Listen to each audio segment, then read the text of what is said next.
You like my artwork? That's very Ooh, nice. Yeah, that's pretty fancy, huh? So I painted the midstream in chalkboard paint. So now I have different locations where I film from. So now I can put in all the different logoing. So that's what I've cool. been doing for my artsy side. Uh, Nice. but we're here again, Awesome. bringing on a little bit of uh, cut line, and we're gonna finish our discussion on preparation next time. So we're gonna throw a little curveball here, and this is something Mike and I kind of started chatting on the side with, and I said, "Hey, Chris," and Chris is like, "Yeah, I'm in." So we're gonna change the topic. We'll talk about that here in a second. But Mike, how are you doing? Great. Yeah. It's our spring break at the university, so got a little time off. Nice. Time off's a good thing. Yep. Chris, we've had a bunch of time off due to weather. How you been? Very good. I'm enjoying the warm weather now, so I'm ready to get going. I know it. Yeah, it's amazing how good 65 feels. I mean, it's just like Wow, that would be. it feels like 90. But I actually got to play golf last weekend for the first time, and since November was the last time I teed up, and I learned I now have a 8 yard draw. So I've always been a hold the club face kind of, guided out there. Huh. And over the winter, all I did was try to change my exit point. Did it. I went on the range. I'm like, well, that's different. Let's see if that holds up. And it held up all 9 holes. So that was fun. So now Oh, I'm a draw player all after right. 30 years. I might go back to, I might go hold the You face. might go back. I might go back. I like the control of that, but no. So what Okay. we're going to talk about today is we're going to talk about fallacies of golf instruction, mental game. The one thing I've learned over my 30 years of golf instruction is uh, I never fear a student's lack of knowledge. So I never fear that they don't understand or know something. Usually I fear what they think they know. Mm. So, they read a magazine, they watched a clip on YouTube, and then all of a sudden this piece of advice, whether it's right or wrong or just misunderstood, becomes a bedrock foundation. And there's a lot of these foundations inside of golf. So I challenged the guys. I said, hey, let's come up with a couple, yeah, I don't know, fallacies or I guess some theories that might not hold up very well to scrutiny. And so we're going to give you some of our favorites, and we'll kind of discuss them as we go. Does anyone want to go first? Well, Mike, you have an extra one. We'll let Mike go I first. have an extra one. Yeah. All right, I'll start. Speaking of what you said about fearful of people who think they know certain things, that was the first professional golfer I ever worked with. Um, the first conversation we had was, I know what my problem is. I just think too negatively. And as long as you can help me change that, then I'll be good to go. Well, that didn't really quite fit the way I understood things. So it didn't turn out to go that great. Trying to move them in a little different direction, a different understanding, different concept of how the mind works, but it just never really worked. And so I know exactly what you're talking about there. All right. So the first fallacy. The first one is that feeling confident is necessary to hit great shots or to play great. Nice. And the reason I say that is I want to focus on the feeling aspect of it. A lot of people really pay attention to how they feel, and that kind of knowing feeling or sense of um, sensation through the body is what they're chasing in a sense. And oftentimes people have the idea that if I don't have this experience in the warm up or even during a round or before a tournament, I won't be able to play very well. And they panic a little bit, get a little anxious and more fearful. But I think what I would like to help people understand is that you don't have to feel confident to play really great. It's more of a cognitive thing. So it's more about you got to have some hope.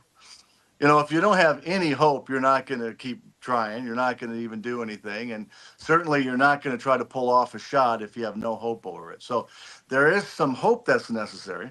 Secondly, um, you need to have some sufficient level of certainty or predictability that you're okay with, to be able to keep going, keep trying, practicing, and hitting a particular shot. So those typically are necessary, or else we won't make a goal of choosing that particular club or continuing to play. So we got to have at least a little bit. But the main point is, what we need to be able to do is to be able to focus on what we need to focus on. And as long as we can focus on what we can focus on, we can play great golf. So if that requires some level of predictability, even if it's a 10% chance, 20% chance, some people may need an 80% chance or higher. Everybody's a little bit different in relation to that. But I'll give you an example. So what I would say is necessary is, do you have some sense that you can do what you're trying to do? Can you hit a draw? You mentioned the 8-yard draw. Um, can you hit a draw out of these trees? Maybe that's the shot that's necessary. Can you do it? All right, that's one form of confidence called self-efficacy. The second piece is, will that work if you were able to hit the draw to be able to get what you want? So maybe they want to try to get a par. Well, will it work well enough for them to have a good chance of getting par? If they have both of those high enough, they'll go ahead and probably make that choice and do it. At that point, even if it's low, as long as they focus on what they need to focus on, they can pull it off, even if it's a 10% chance. Um, but that's, I think, the main point I'm trying to make is, there's a distinction between feeling confident and having certain predictions about what's going to happen, and having those predictions be high enough for them to actually go for it. And the second main piece is, as long as there's some hope and you know what to focus on, you can play great golf. I think we have all sorts of examples on the PGA Tour where people have had terrible warm-ups. They don't know where the ball is going to go, and yet they win the tournament. And so I would say, people, um, be very aware of the what you believe is possible. And as long as that's there, make sure you know what to focus on, and you should be just fine. Where most amateur golfers go, it was so good on the range, now it's gone. Right. Yeah, so I think just a lot of people don't have a plan for their focus, where they put their attention. That's And I guess if I were to point out, probably the greatest strength, other than certain, I suppose there's other strengths too, of Scotty Scheffler right now, it's knowing where he wants to put his mind at any given time. And as long as he puts his mind where he wants to put his mind, um, he's going to be able to do really well. And I think that's what he does so incredibly well. yeah, he's all right. Yeah. He's probably pretty confident though now too. Yeah, I'd imagine. So I guess he may not have been the greatest example at this point in time. How about you, Chris? What do you got for us? Yeah, there are a lot of different directions this could go. When we were chatting back and forth, I thought, well, gosh, the sky's the limit. We could come up with a zillion different ones. Um, but I think the first one is that I'll start with is, hitting balls is not practice. Most players go to the driving range because they have an amount of time that they can utilize to work on their game, and yet what they're doing is making full swings, and they're hitting their favorite club, and eventually they land on their favorite club that they hit the best, and they kind of get a groove going, and they start to satisfy the ego, and the ball's doing what they want it to do for the most part, or they're having what they envision as a reasonable amount of success, and they feel like, which I love the feel thing Mike was just talking about, but they feel like they're better.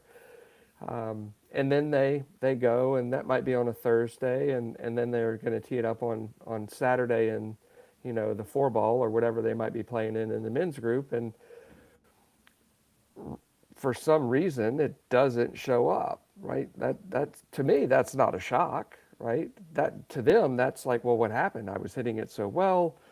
And what I would say to how you intervene when you go to the driving range is the first thing you got to have some type of plan. Like rather than, and you can have a plan to hit every club in your bag if that's the day you want to practice every club in your bag, but create an environment if you're going to do that that's more like playing golf. So maybe warm up, do a 15-minute warm up hitting balls, but then play the golf course on the driving range, hit driver, then hit 7-iron if that's what you hit in the first hole. And then if the second hole is a par 3, hit whatever club you hit on the par 3.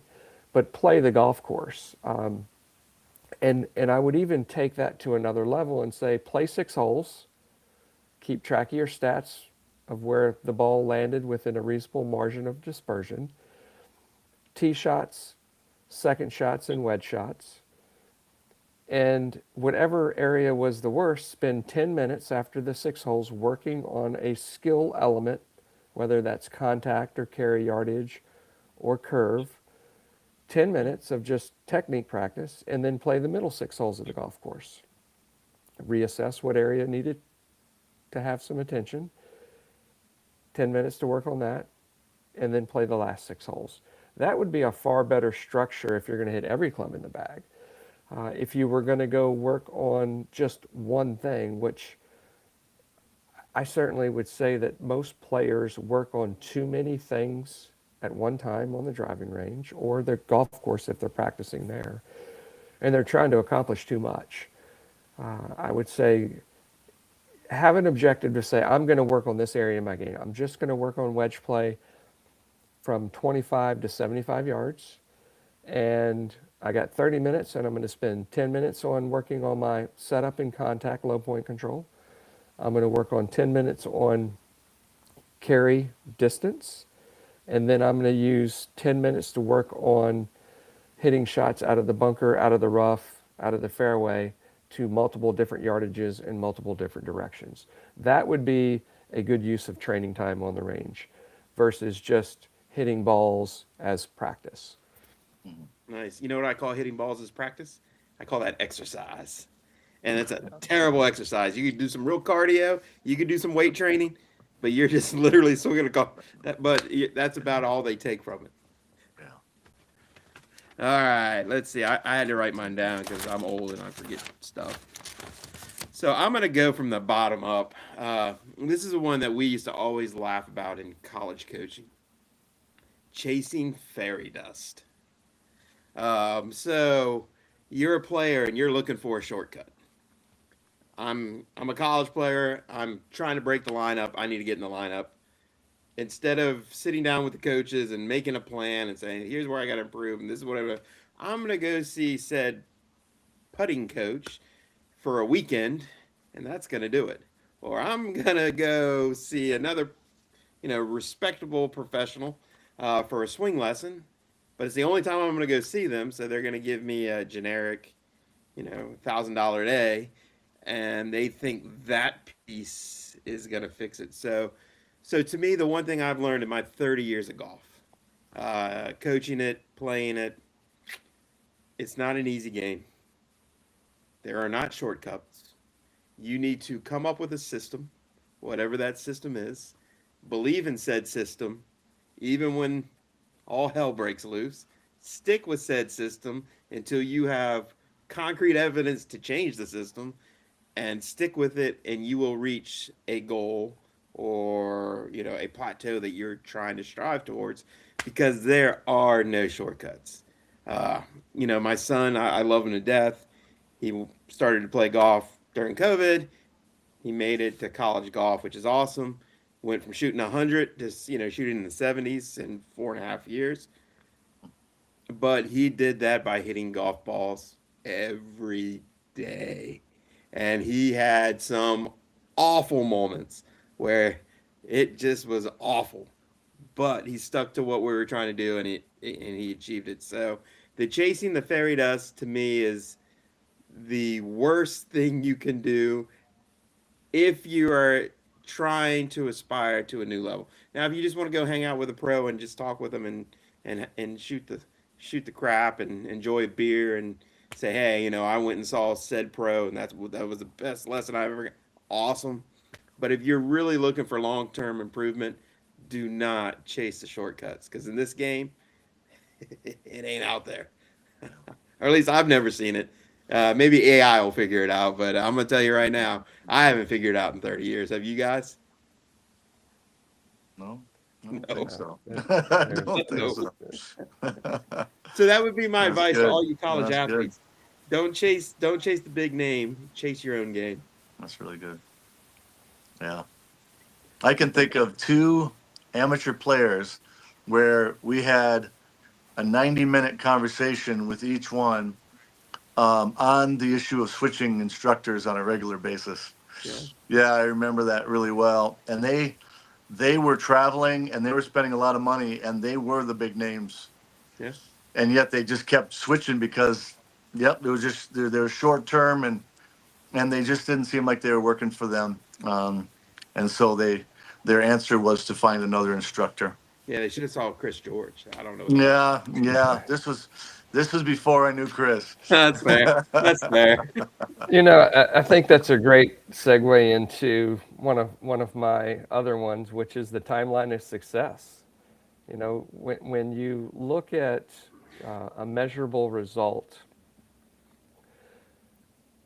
most players' timeline of success, literally in their mind, is the next golf ball that goes in the air. Like that's what they believe. Like, I'm not going to slice this one, or I'm not going to top this one. And we there is a measurable amount of hope, as Mike was talking about. But however, that has some skillful acquisition of technique. It has to do with a lot of different things from a preparation standpoint. But when you look, success is it's not a single destination on a timeline that it's just fixed. It literally is a moving point on that timeline, and as you get closer to being successful, we reassess, and that success measurement goes, you move it away, you make it a new goal, and you keep trying to achieve that. The thing about most players is they do that, but the time that you spent, you talked about your son, achieving hitting a lot of balls, that was over a long period of time, right? But he didn't have any gaps in days or weeks or months where the timeline was continuing to move away, but the work was diminishing, right? So if they're separating, it gets harder to achieve that success. So when you look at being able to create a relevant timeline for you as a player, how many days a week can you practice? Is it 1 or 2? And then how long are you able to practice on that day or 2 days? And is what you're doing relevant to what I would say is lowering your handicap or achieving your goal? That might be feeling comfortable playing in a social environment in golf.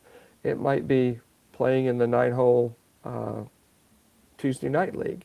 It might be playing and getting to the point where you play in the member guest. It might be trying to qualify for the U.S. Mid-Am. So all these are different levels, but the higher you start making these goals, the better your skill level probably needs to be, and then the more work you need to be doing, and the more specific type of work you need to be doing on specific areas of your game relative to changing the scoring metric and lowering the handicap.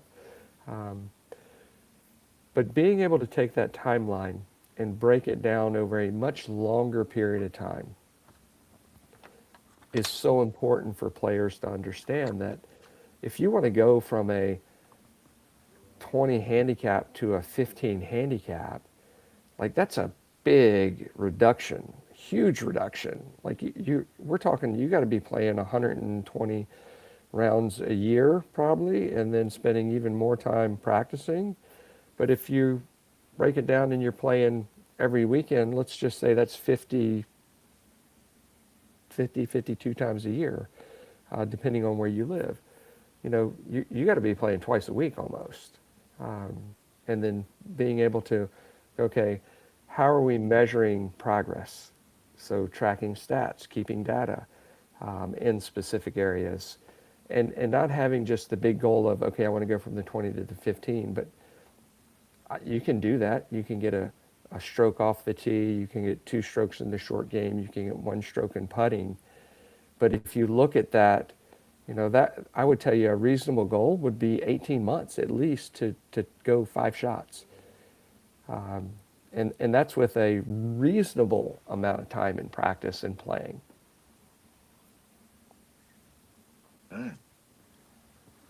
No, I agree. I mean, yeah, it's a great game. Y'all chose to play it. You got to put in your time. There's, like I said, it's, you know, I've seen a lot of people go, I want to be this. Okay. That's going to take you a few years. What? Well, I mean, this is a skill acquisition game, and there's a lot of skills you need to acquire to be good at it. And then not even acquire, you got to access them at the right time, make the right decisions. I mean, it's a tough game. But yeah, I wholeheartedly agree. You gotta cut yourself slack as I'm trying to achieve those levels, because it's a game that'll chew you up, and if you don't show yourself grace, it's a good luck, man. Good luck. How about yourself, Mike? What do you got for us? The next fallacy would be that being nervous would hurt your performance. All right. And it can indirectly, but part of the reason would be because people think that being nervous would hurt their performance. And then it becomes a distraction. But being nervous, I guess we could define it. Being nervous to me is just having a higher end nervous system activity. Yeah. RPMs are higher on a scale of 1 to 10. They're up there. Their heart rate's going. They're breathing a little faster, things like that. They're feeling it. They might even feel a little weakness in their arms or hands, and maybe feel like there's a little shakiness to their hands. And that is disconcerting for sure. But as athletes continue to experience important competitive situations, they realize that as long as I'm able to continue to focus what I need to focus on, we keep going back to that, and not have muscle tension in the wrong places, then I actually can play really well despite how I feel. And again, we come back to this basic overall idea that the way I feel isn't what creates what happens. It is just what's happening at the time. There's a lot of good that can happen when our arousal or nervous system activities are higher. In fact, we have a neurotransmitter in the brain, a chemical called norepinephrine. And norepinephrine is definitely going to be secreted if there's something that's really important to us. And we get this sympathetic nervous system activity, and then the brain's going to release, a certain part of the brain's going to release this. And when we have a higher norepinephrine in the brain, that improves the focus we've been talking about, and it also enhances perception. So 2 things that are so important.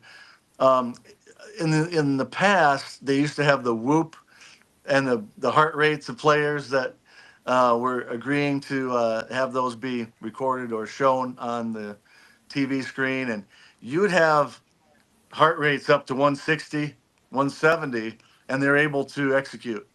I mean, most people are going to think they are out of control in that situation, but they don't have to be at all. And so I guess that's a main thing I want people to understand, is that your body may feel like it's out of control, but you don't have to be out of control.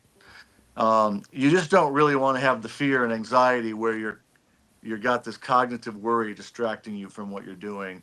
As long as you don't have that, just fine. And some people actually play their best when they're at those higher levels. Yeah, I think again that's another fallacy. That emotion of any sort is a negative on the golf course, right? Yeah. We're all supposed Yeah. to be, stoics out there where nothing affects us. But I think that, Yeah. you know, tell that to the best players in the world. I've seen them do a lot of uh, inappropriate things. I think one of my favorite stories was Ben Crenshaw one time, one of the best putters in history, right? Like just absolutely fabulous, and he was having a bad putting day. And they said supposedly he went over the back of a putting green and was just wailing on the hill with his putter, just swearing. And that's not who he was at all. I mean, and then he let it go at that point and went and played golf. But Yeah. to see Ben Crenshaw, the ultimate gentleman, Oh, like just big having an time. absolute hissy fit. It's a great game, man. We've all been there.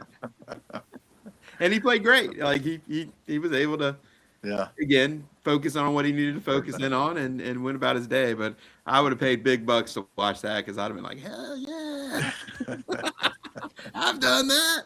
Yeah, But no. that's really funny. Uh, um, this one I think this one's gotten better. Uh, Coming up through the 80s and 90s in golf, the model was the method, right? The 80s and 90s was terrible. mhm. Terrible. All the best swing instructors in the world had a method on this is the best way to hit a golf ball. Yeah. We had reverse Ks, reverse Cs. We had there was tons of them. And the really cool thing is if you had a professional that was an ultimate professional, a freak athlete, and your model fit them, boy, it was good. It was so good. And everybody on earth was like, that's the model. That's what I got to go do. Right. Like, how many people did I love Tiger. How many people did Tiger Woods destroy? Because nobody's hips moved like Tiger. Right. Yeah. At no point, Yeah. my Right. hips have never moved that fast in my life. Like, but that was the way to do it. That was the model. So I think when a coach says, this is the way I teach, and it's a specific model for each individual person, Yeah. run away. Unless you're that 10% that fits his model, then stick with it. But I think the danger again, especially in this game, is and all the information that's come out since then. Man, we're all different. We all move different. Long arms, short legs, short arms, big torso, short torso, no, minimal girth in the it's all of those components matter. And I'll tell you right now, there was a group that I used to hang out with that saw said great coach when they were teaching the K method and hitting nothing but rope hooks Mm. on the range for days. And that was they're like, if I can keep hitting this is gonna put me on the big time. And that setup just they just invited the rope hook and it destroyed. I don't know if destroyed, but it definitely set their career journeys probably in different paths. So having the idea that there's a single model that works for everybody and that system, we know that's not true anymore. But I see it on the internet. There are still people teaching methods over skill building and things like that. For So sure. be forewarned.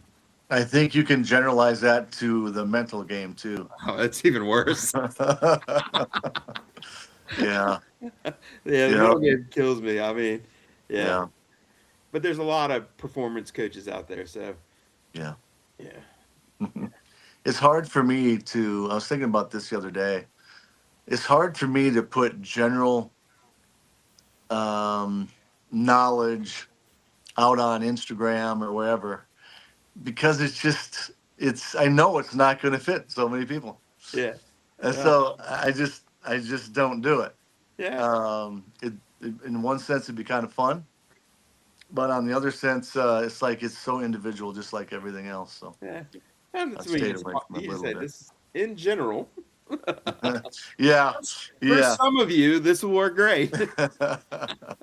Yeah, that's a possibility. I haven't figured out how to do that yet for some For reason. some of you, this is going to be great. For some of you, I just ruined your day. That might be a good way to do it. There you go. All right, Chris, what do we got? So I think that, there's a big piece to the puzzle of you get worse before you get better. Like when you start thinking about players and change and, that's a whole topic, but let's just dive into the change part that players, they want to get better. Um, and we have heard a lot of different versions of, I want to get better, but don't change my swing, or I want to have this type of ball flight, and I want to draw the golf ball, and that is not even going to be close to what they can really do well, which is fade the ball or cut the ball with a little bit of consistency.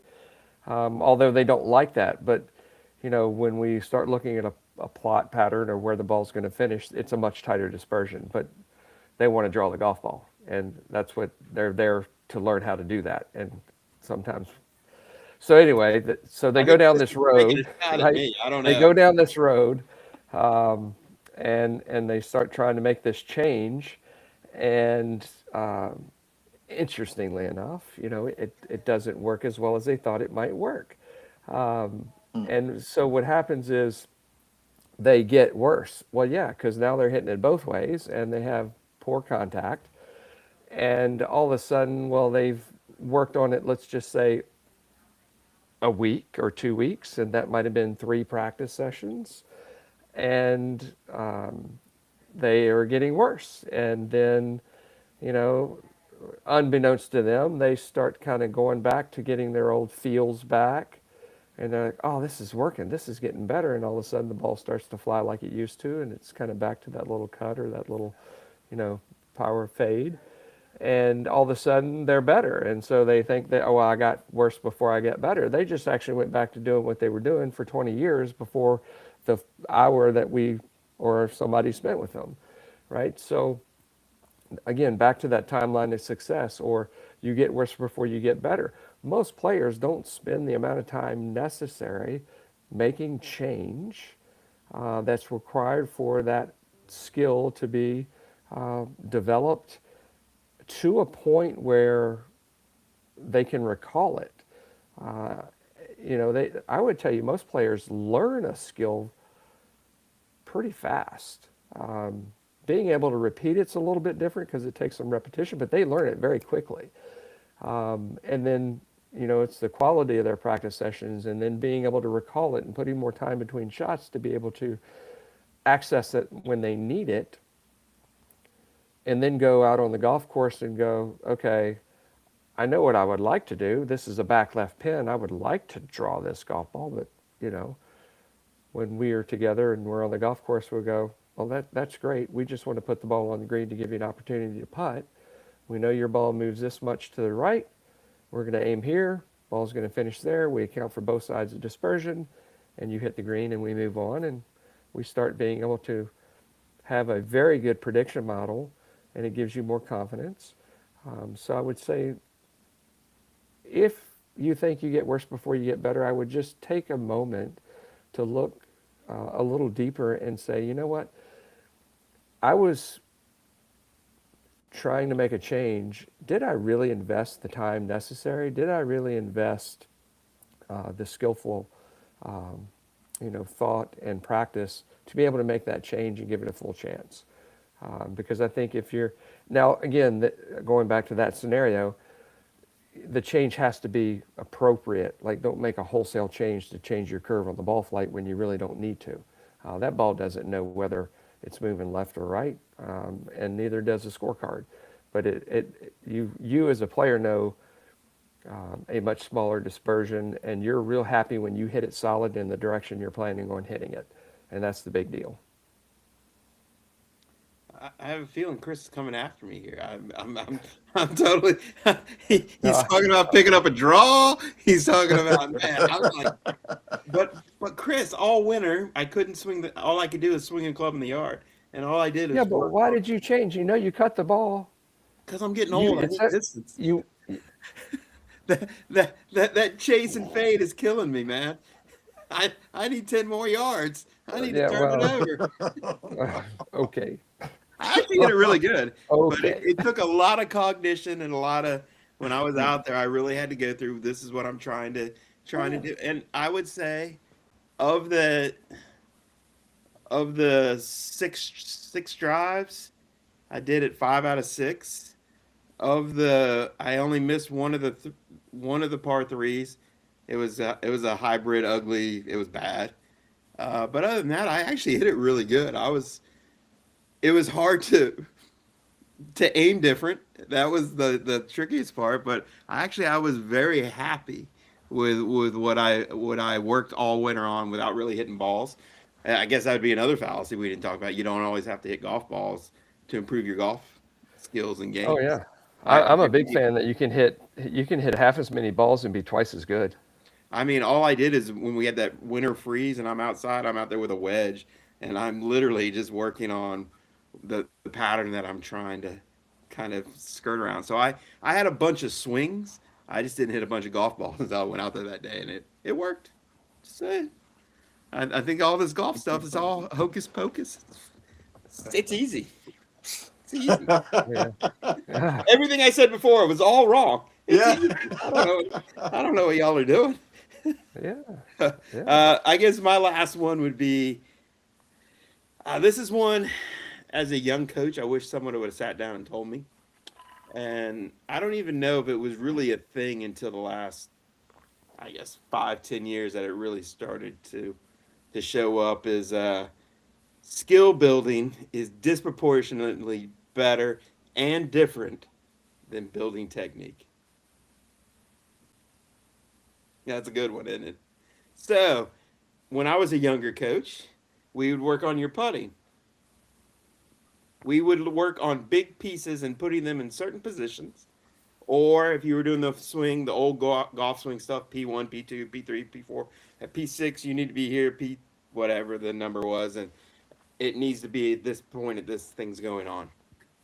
So we were so worried about position and body pieces and all that, we forgot about the really, really important intangibles.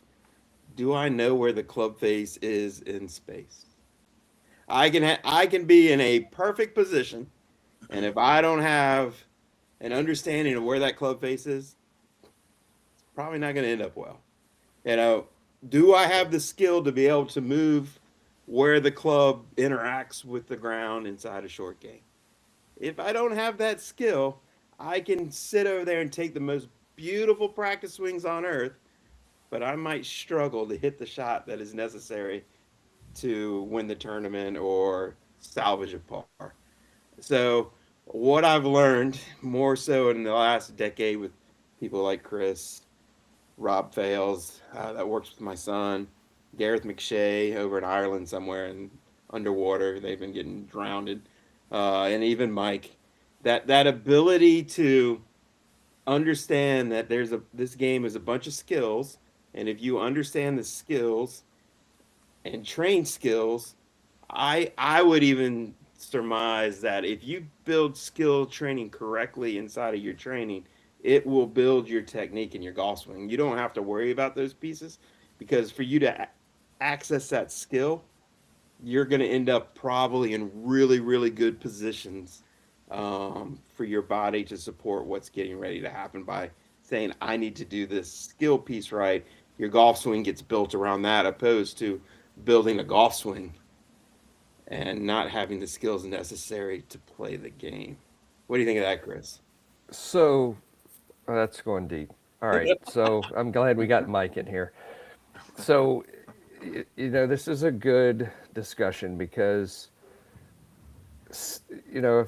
does technique drive skill? Or you're talking about you got to have the skills, Hmm. but what is the skill? Like, you can't just have skill. Well, the skill is, can I deliver the club face square? Now I can Right. move But your does body. that require technique? Well, but if I don't know my job is to square the club face, I can move your body in all kind of positions and make it square. But if you don't have the understanding of that, what I'm actually physically trying to do and square the face and what that feels like, does technique really work? Like I can put you in those big iron contraptions and teach your body how to move, but that still doesn't teach you where the club face is, where the shaft is, where any of those things are. And God forbid if it's failing, you know, I innately know I need to throw my hands or I need to pull pull an elbow somewhere to make that club enter the ground where I need it to be because I've just made an awful motion. That's skill training. That's not technique. That's the innate ability of understanding skills and then accessing that. To me, I could be completely wrong. So let's just say that, okay, we're going to have the club face awareness skill. Hmm. So if I handed you the golf club and I said, okay, you're going to hold the club here, and you're like, well, pro, the face is 10 degrees open. And I'm like, yeah. And I want you to hit it straight.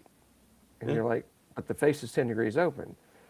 You can square that face a lot of different ways Yeah. to get the ball to go straight. Some are more efficient than others. So that would be having skill in your mind. Is that what I'm understanding? Yeah, yeah. So I'm saying, yeah. So I'm saying there at a 0 point, give me a shot where you, if we're doing face control, give me a shot where you know through from the end of the backstroke to contact, you need to close the face down. This needs to start left of line. This needs to start right of line. Now find me something in the middle, like that awareness. And there are thousands of ways you can accomplish that. And I think the really cool part is for the athlete, they will self-organize and really start to figure out what they need to do to be able to control the face. More so than me saying, at P2, your elbow needs to be 4 degrees in, and this left or your right wrist needs to be trailing at this point. That's good luck, right? But if you can say, hey, again, here's the face 10 degrees open, square it for me. They're going to figure it out. Again, it's a skill. They're going to say, all right, I need to do this to hit that. It's not a technique piece. It's their ability to figure it out on the fly. And then, like I said, if they can figure that out, then they can build a golf swing around that. Because again, I'm telling you, I've seen many people on many contraptions. And here's the contraption, man, this is the golf swing. This is it. I have yet to see one of those people make it professionally.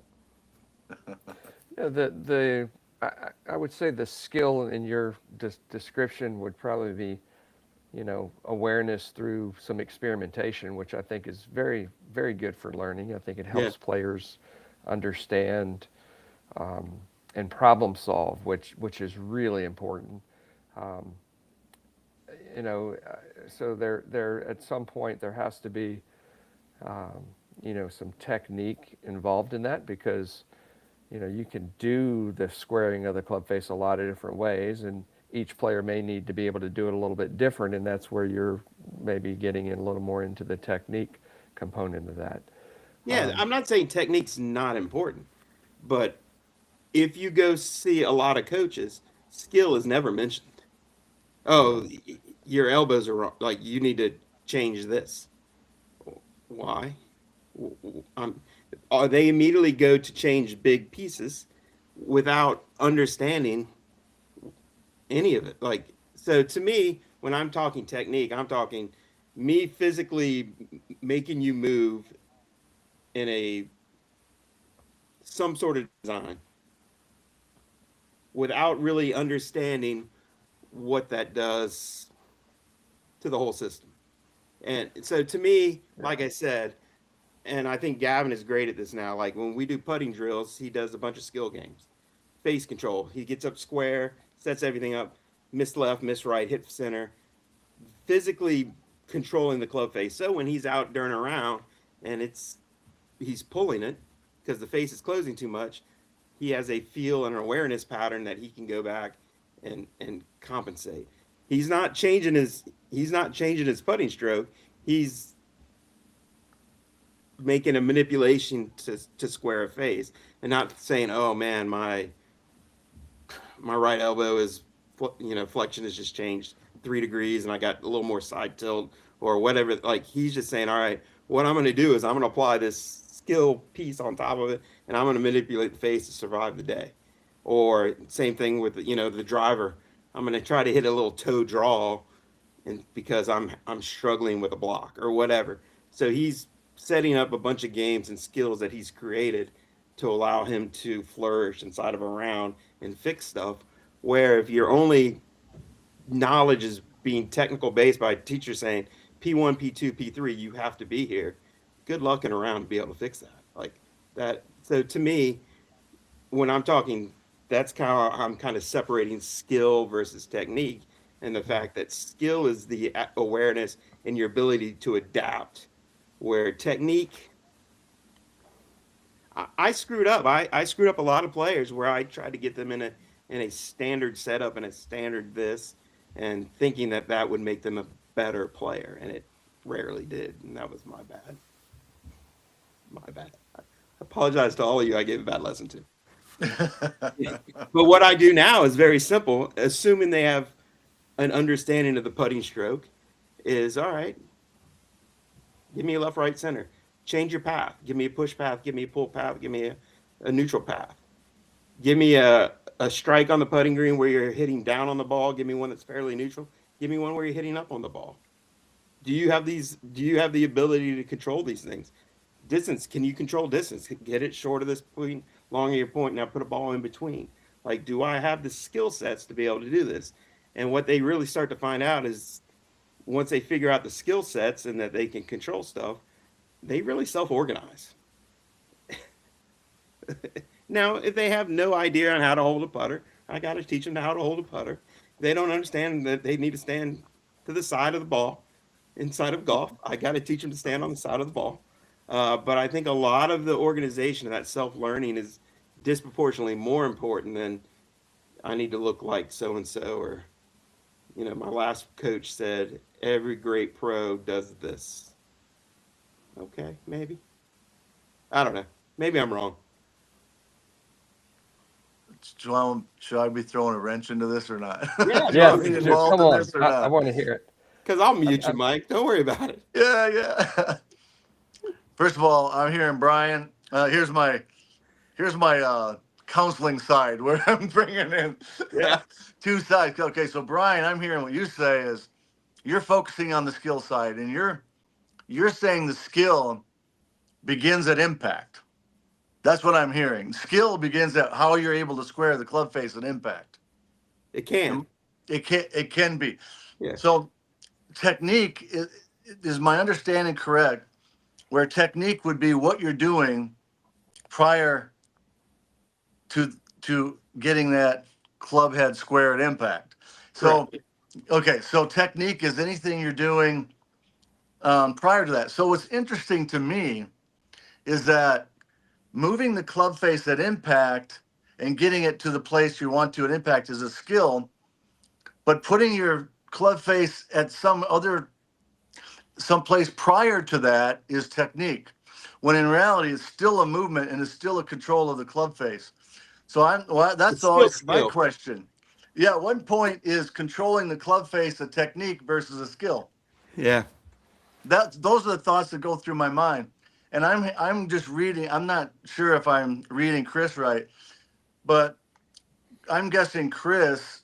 Tell me if I'm wrong. Obviously, Chris, is that you're seeing that technique probably needs to be within some range in order for that skill to be able to be good enough and high enough to be able to really work well consistently. I do agree Is with that that. correct or not? I think that's really relevant Okay. because you know we'll use the speed control in the putting, right? So there has to be a force profile relative to the length, and so you could have one player start with hitting a 20-foot putt and he goes 10 feet off the edge of the green, and then the next putt they hit 5 feet. Well, they have technique. It's not any point refined by any means. And does the technique meet, their skill level? Like, so, that might be, athletically, how long they've been playing. There's a lot of things that go into that skill of the player themselves. But the technique, yes, I would say that But isn't that is a it good taking description. the putter back 12 inches in a certain amount of time? Isn't that a skill?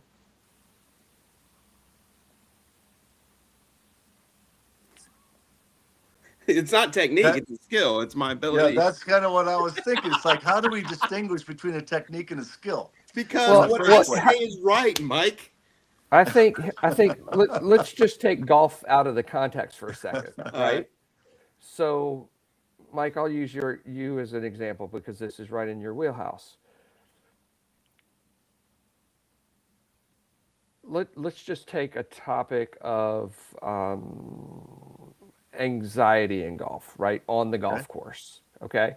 So there are skills, and then there's a technique to deal with, or there's different techniques to deal with the anxiety. So Yeah. elaborate on that. Okay. Elaborate just from your background Yeah. of the skill of that versus the technique of Okay. dealing with the Yeah, anxiety. that's a good. So if I had to distinguish them, I would say the ability to regulate your emotion or mood is the skill, and the way that you go about doing that would be a technique. Right.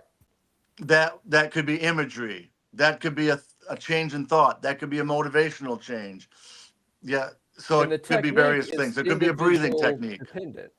The technique could be individualized to the person, their personality, how they It do still could. things You can regulate anxiety in different ways. Yes, through the that would be the technique case. based on the person. So you have a golfer, so as you described, what I was saying very well was it has to be within a range, right? It has to fit, that person's skill or that person's Yeah, DNA, if you will. yeah. But they would never be able to reach. No, never mind. But if you had no concept of skill, Right. that range of technique, it doesn't really freaking matter. It may be a matter of emphasis because I think I heard you earlier, Emphasis, Brian, that's a good saying word. it's not that technique doesn't matter. No, So it all it's matters. a matter of emphasis, Yeah, and you can focus more on the results of your positions and movements versus the positions and movements. yeah, And the results would be more like skills. And where how you exactly get there might be more the techniques. And yet they have something to do with skill because in order to move your body in a certain way in the backswing, you could argue as a skill as well. it's totally a skill. Yeah, I like yeah, it. yeah. Totally, I win, Chris. Sorry. No, no. Again, I see what you're saying, Chris. And your body, like you've got to be able to have technical pieces that allow. But again, I think so many people focus in on technical big pieces that they forget what they're trying to do. Yeah. Can I What control? elements go into, in your view, what elements go into developing that skill? What? I'm sorry. What elements go into developing that skill? Uh, like what? Like if club face control, let's say. Like, Sure. yeah, having the awareness of what's moving when, having understanding if as I move differently, that will affect my ability to access that skill. And then again, I do see what Mike's saying. It is they're not one and the same, but they're definitely kissing cousins. Um, because again, you can't access skill if you have no technique, right? But vice versa, you can't have great technique without good skill.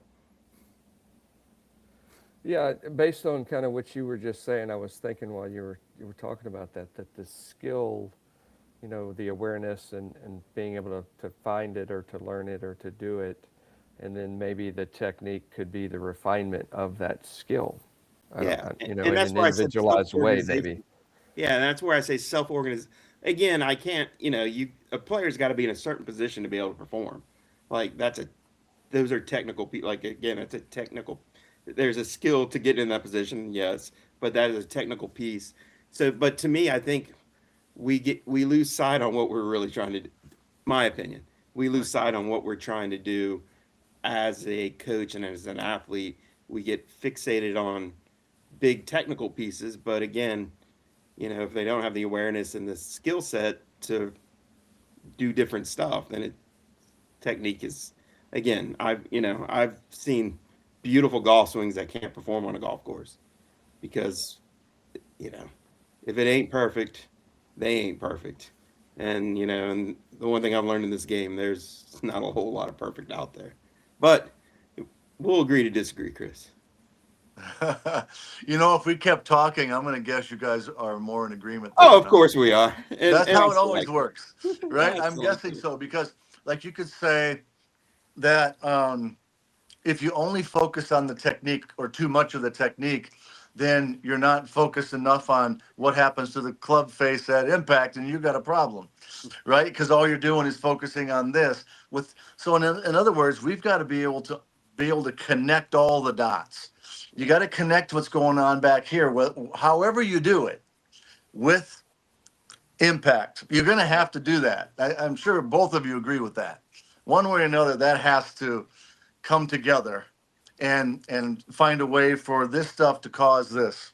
Like Yeah. you had mentioned, Chris, what are the elements that lead to that skill of squaring up the club face? Well, these elements are back here somewhere, all the way right prior to impact. And those oftentimes are called technique. So, we've got to be, but I think it's certainly true.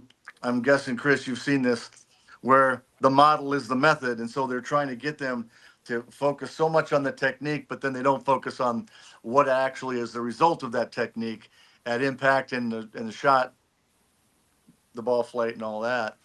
So if we all agree on that, it's just a matter of the strategy by which we put our attention to get the final skills taken care of. That's how I look at it right at this point after listening to the two of you.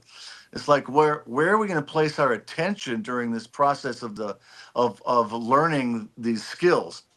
Are we going to put it too much here? Are we going to isolate it too much here? Or are we going to make sure that there's some understanding of how it all works together toward that result? And to me, in the end, that's going to be the key. That is what Yeah. we're looking for, the See, physics of impact.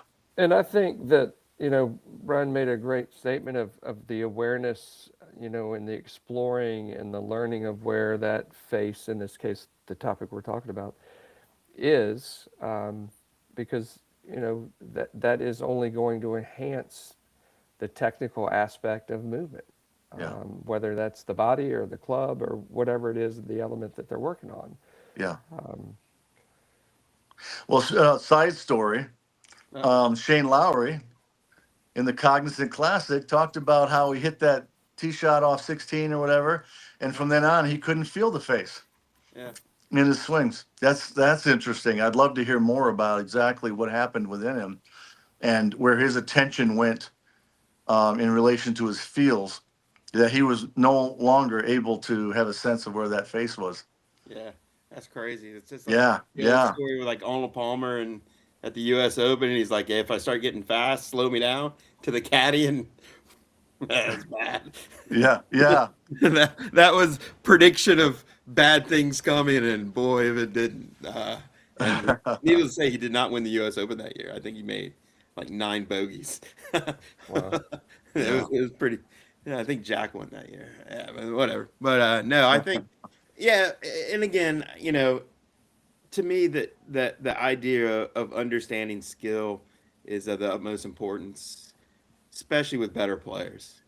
And again, I'm amazed when I work with a bunch of really good players. Like Chris said, they pick up skills really, really quick. Do this, do that, and once they kind of understand it and what needs to move, man, they're good at it.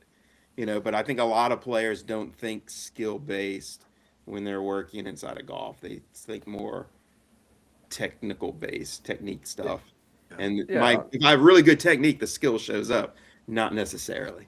I mean, It'll I'll give you a definitely great example it'll give you a too. good chance to do it though. Yeah, yeah, I'll give you a great example talking about the skill base or the acquisition of that, and I do this a lot. I probably do this at least once a day with some player throughout Yeah. the day. We'll be in the bunker. We're working on, low point control, and I'll draw 3 lines about, 3 inches apart. The middle line will be in the middle of their stance. And we'll go, okay, hit the left line, hit the right line, hit the center line. Like, we're not talking about anything other than just intention of trying to get the club to touch one line versus the other line versus the third Yeah. line. Yeah. And yeah, I think one of the greatest things you said earlier tonight was they learn how to self-organize. Yeah. Yeah. And then Yeah. you can start that refinement. Yep. So And we're not as far off as you think. No, Yeah. There you trust me, go. I'm totally far off. My wife tells me every night how far off. Well, I would agree with her Yeah. 100% of the time over you. No, I'll never forget. I was working with one player on short game, and we started talking entry points with, purposely, I purposely want you to hit this one fat, and I purposely want you to, I mean, the contact to be insanely out in front of the ball, and then give me something kind of at the ball. And they're just like, they couldn't do it for about 3 to 4 minutes. Like, and then they kind of organized, started figuring it out. And then all of a sudden, man, they're just hitting every shot on earth just because they were actually controlling, what do you say, low point or interaction or whatever you want to call it, but them being able to control that component of basically how the club's coming into the ball. It was, and they were just like, poof, new world. I was like, well, welcome to short game.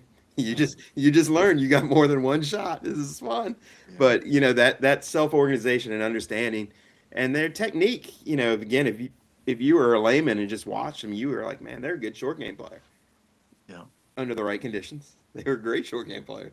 But when it got a little bit kooky, they didn't have the skills to go in and be able to override systems and stuff. So, yeah, no, Chris, Yeah. I can't Interesting. blame you either. This reminds me of implicit learning. So when kids learn certain sports, they can learn it completely unconsciously, meaning they don't have any instruction.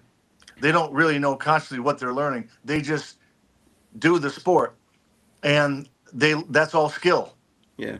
That's the way I look. It's pretty. I mean, yeah, you could say, well, this is their technique, but they're not thinking of technique. So is it really technique? It's just trying to get the results, hit a ball, make a basket, whatever it is. It's the good news about that is that it seems to transfer better to various other contexts when there's no conscious instruction. Secondly, under pressure, they seem to hold up those skills. The problem with it, though, and this is where technique would come in, is that they can form really some bad habits, so that that doesn't allow their self-organization doesn't get them to the levels they could get to.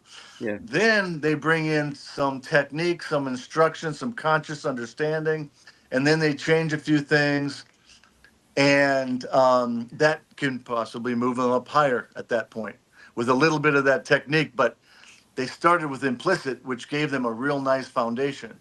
Yeah. Other people start explicit, way too much technique, and or they can find this nice balance, a nice balance between the technique and the skill. And so it's interesting when you look at the differences between explicit learning and implicit learning and the advantages and disadvantages of both. Yeah. And it helps you realize there's some little of each that probably allows people to be at their best. Like Bubba Watson would probably be the most implicit Yeah. learner of a golfer, right? He would probably, but it's not like he didn't have any knowledge consciously about what he was doing. But Yeah. he certainly learned it mostly implicitly, which gave him a really cool, unique approach to playing the game. But I think those are also relevant to this skill technique discussion that you just had. Yeah. All right, Mike, you got one more for us? I got one more.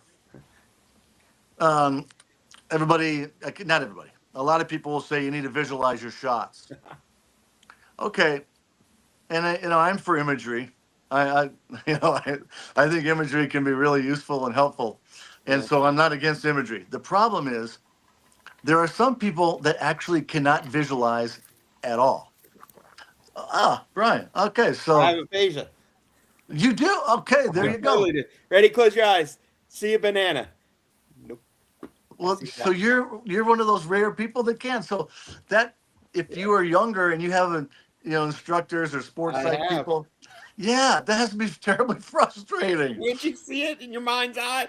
Nope. I know what a Exactly. banana looks like. I could tell you what it looks like. Right. Yeah, you can. I can't You have a imagine. concept of a banana. Yeah, no, I know what a banana is. You I can can't point see one it. out to you. I can draw one. Yeah. I can't see one. I Can't don't. see one. Yeah, I don't remember dreams. I don't.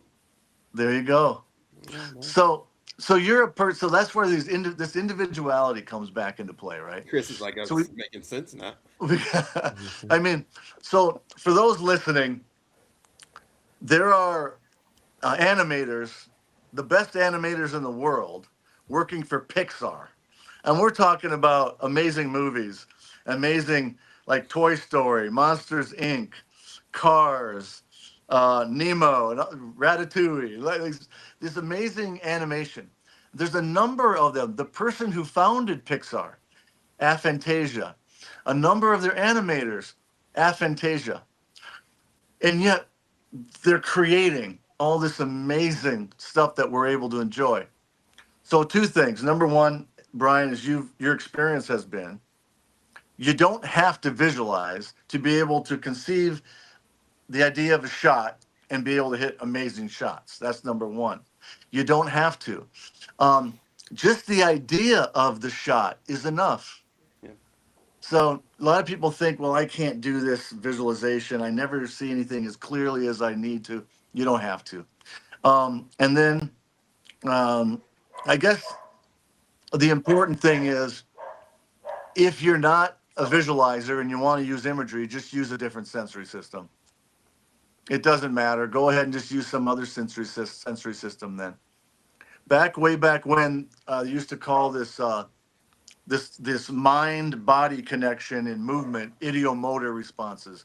Ideo refers to idea, not necessarily visualization per se. And so I just hope this, if other people are like you, Brian, and they've never heard it and they're still frustrated, Yeah. they can actually have amazing imagination around the greens. Yeah. You're a short game coach. Yeah. I mean, it's not an issue. You can be super creative and imaginative. You don't have to see things vividly or even at all. You just have to have the idea or concept in your mind. It's like you said, the idea is what it is. So I That's say, all it is. I'm gonna hit this. That the shot is this. I know if I do this, the ball is gonna come out and do this, and it's gonna react this way. I don't need to be able to close my eyes and see the ball go. I know what it's. This is what it should do, and Right. just go do it. Cool. The idea is the key. Same thing with long game, right? I'm playing a draw now, so I'm like, there's my target line. I know the ball. If I do this correctly, the ball is going to start right and it's going to turn back too. I Yeah. can't sit there and close my eyes and see if I don't see it, but I Right. know what it. I can. Exactly. The idea. I have the idea. That's so cool. There's some Yeah, new no, research on this. Some new research on this that I'm not going to go into, but they're trying to figure out what's going on in the brain of the person who has aphantasia. Some think it's a non-conscious image in the mind, but you have no conscious awareness of it. That's one Probably. possibility. That would make sense. Yeah. Yeah. But there's nothing. Yeah, there's nothing wrong with it in any The way. TV's running. I just can't see it. Yeah. It's like it could still be there somewhere. And my daughter has it too. Oh, But my son and my wife do not. okay. Like my wife freaks me out. She goes, I can see a banana and I can rotate it 360 degrees and I can peel it and I can do all. I'm like, you know what I see? Blank. Yeah. Well, that's cool. And then there's a whole continuum of how well we can vividly see Yeah. things or hear things or feel things, et cetera, all these different sensory systems. So it's good for people to kind of get a sense of where we're at on these various continuums. Yeah. But in the end, all you need is an idea and you're probably fine. That's all I got, man. That's all you got. And it seems to be okay. That's cool. How about, all right. yeah, how about you, Chris? I was going to quick ask you, how good are you at visualizing things? Oh, I can see stuff all the time. Like can? Oh yeah, like it's especially like because I have some friends, and now Brian included in those friends. But like if we took leftovers, right, and you go to get a Tupperware dish out of the thing, I have friends that literally cannot comprehend looking at the leftovers and Yeah. if they'll fit in the Tupperware like that they pull out. Like they can't match that up because they Right. can't Okay. visualize what would go in there. I'm like, what do you mean? Interesting. That'll totally fit. Yeah. Yeah. They're like, nah, I don't even have any clue with that. No, So Yeah. I'm good with spatial awareness. Like You have I'm that part. fine with, but I joke with my wife, and I don't know if it's true. I said I'm a pretty low anxiety guy because if I visually can't, like I just react to what I see in the idea, and I just go. Like I don't close my eyes and see all these bad things happening, man. I'm like it's spring break, man. I close my eyes. It's bedtime. I got nothing bouncing around, or I'm seeing all these vivid images. I said I Right. would be terrible for you know, a crime lineup. I mean, oh, oh. You want me to do what? Right. Oh, close your eyes. Can you remember what the guy looked like? Oh, no. Yeah. Yeah. Isn't that interesting? No, it is kind of interesting because I did go a lot of years with a lot of people going, "Can't you see that? Can't you do that?" And I'm like, Yeah. "No." Yeah. You know, I'm like, I'm literally yeah, trying to do it. I'm like, yeah, well, maybe I can. There's a little light spot over here. Maybe that's it. Yeah. yeah, I think it. You know, Mike asked me, and I would tell you that I have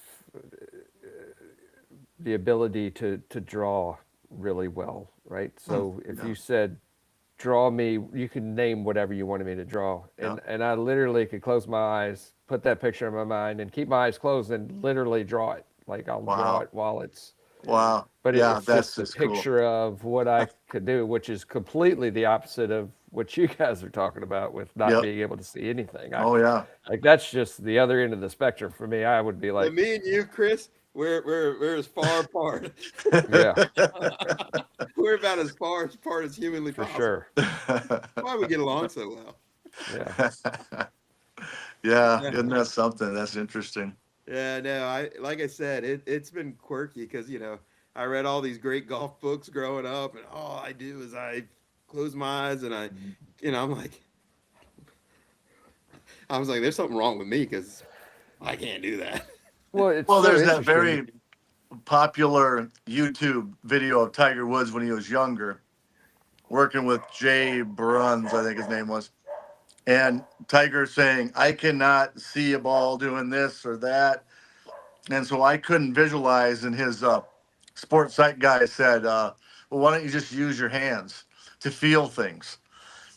And, but that's supposedly what he did. But on the other hand, he still uses the terminology picture. Yeah. Tiger nowadays, he still will say, I just punt to a picture. But what does he mean by that, given that he had said he can't even really see? So I don't know if he was referring to he can't visualize or he just can't control the image that's in his mind visually very well. Because those are two different things, too. That's So true. some people can vividly see something like a picture or something, but they can't control what's happening to it in their mind. So those are two different skills, Yeah. you might say. So I know I throw out Tiger Woods because of that, but I'm not so I don't really know where he's at with that, and Yeah. what his skill is. But So yeah, be careful out there, golf coaches, when you're telling people to visually yeah, see stuff. yep, exactly. But that's cool. But let's wrap this up, Mike. Where can people find you on the interweb or reach out to you? um, at Dr. Mike Grevlos on Instagram. Nice. And Chris George, where can they find you? You can find me at chrisgeorgegolf.com. Awesome. And of course, you know Golfcast, you're here, so you found us. Yeah, we'll be back next month. I know Mike has a trip coming up. I'm going to be in Ireland for about 9 days. Poor me. And then yeah, so that's we recorded this one a little early this week. So thank y'all for finding time for listening to us. Thank you, Chris. Thank you, Mike, for rescheduling to make this work. And we will see y'all next month. Cheers. Super. See ya.